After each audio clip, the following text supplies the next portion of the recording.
అందరికీ నమస్కారం. ఎస్పీ ఛానల్కి స్వాగతం. మొన్న ఈ మధ్య నేను విజయవాడలోని ఐటీఐ రోడ్లోకి వెళ్ళాను.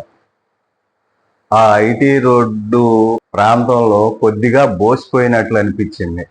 ఎందుకంటే యువత దాంట్లో చదవటం తగ్గారు.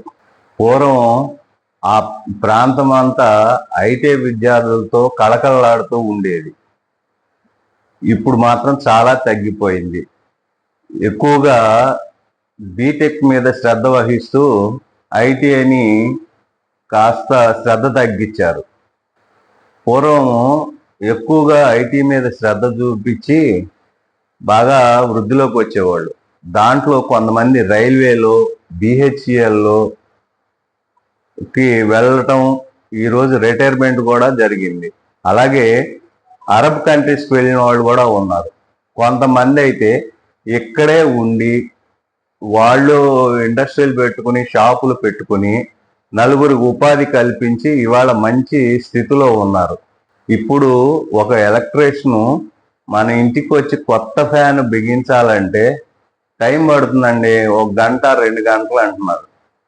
అంటే డిమాండ్ పెరిగింది, మెకానిక్లు తగ్గారు, సంపాదన పెరిగింది, కానీ కుర్రాళ్ళు మాత్రం లేరు.